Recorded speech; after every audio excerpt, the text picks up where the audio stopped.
Hello lovely people.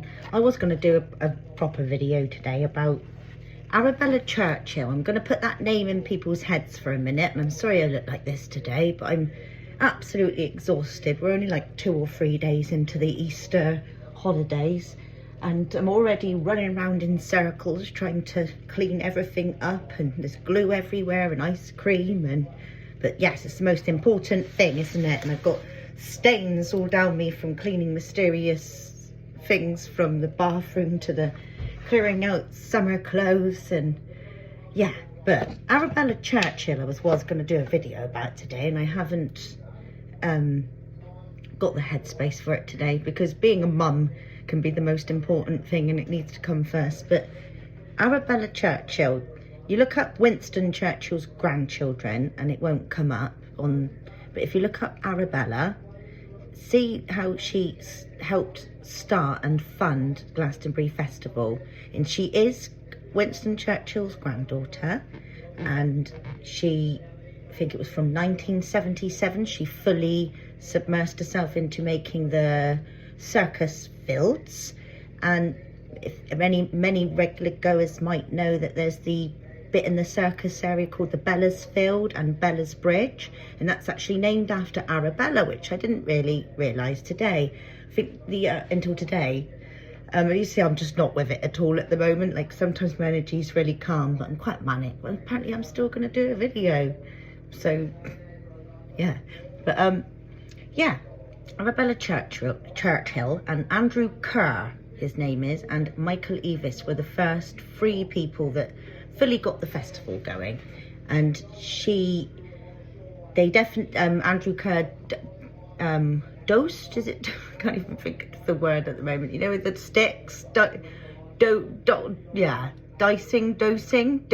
maybe, the area, and they worked out where to put the pyramid stage. And I read today a place for the UFOs to land and everything, and worked out the ley lines which are connected with the pyramids of Egypt. You've got the Mary lines and the Michael lines, and not many people know that the Mary lines are named after Mary Magdalene, not Mary Jesus' mother. Mary Magdalene was like an Egyptian priestess, the one that was weeping on the toes, you know, on Jesus' toes. Yes, that's Mary Magdalene, and she's the woman of the 7 sins. I think even some people tried to say she was a prostitute, but yeah, the Mary line and the Michael line cross over on the tour, and I think in the festival as well. And it's not many places in the world where they cross. The Glastonbury tour is a Michael tour, Michael, and then the Mary.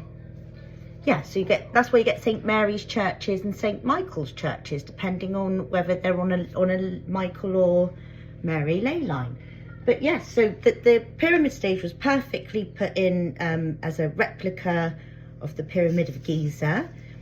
And I think if you look into Arabella Churchill's life, she went against her family as a Churchill. I read a quote from her today saying, I'm hoping my granddad was proud of me. It is, but I was not a good Churchill. But they also say that if it wasn't for the Churchill energy behind the festival in the 70s, Arabella Churchill, until she died, the festival wouldn't be what it is, because it was that Churchill, we can do it energy. And actually, she looks so much like Winston Churchill. You've got to look this woman up.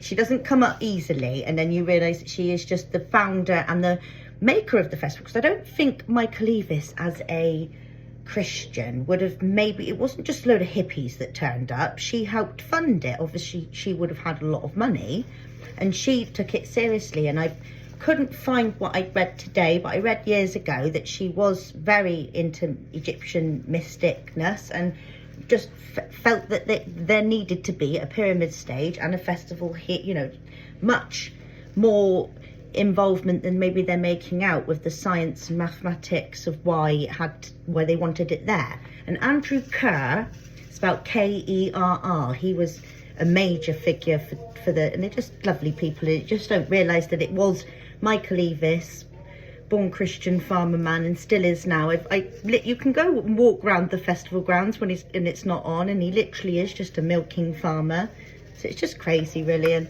it's just so, and Arabella Churchill, so would you have known that was a big movement in the whole festival ever happening or ever getting past the authorities to carry on happening. And the festival's gone through so many different stages, like in the 80s when it became very much the argument for the punk and the hit. It's just gone through so many stages of since it was.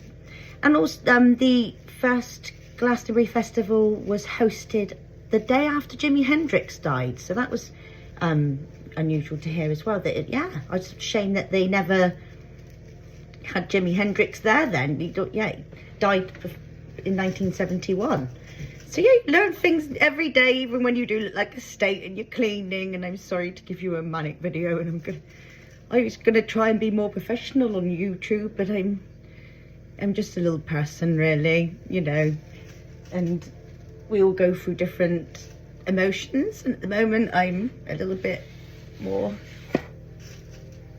little bit more crazy than usual. But yeah, look her up, Arabella Churchill. I thought I wasn't going to do a video about it, but it basically just discussed the whole and she died when she was 57, I think it was 58, 57, or in 58 in 2007.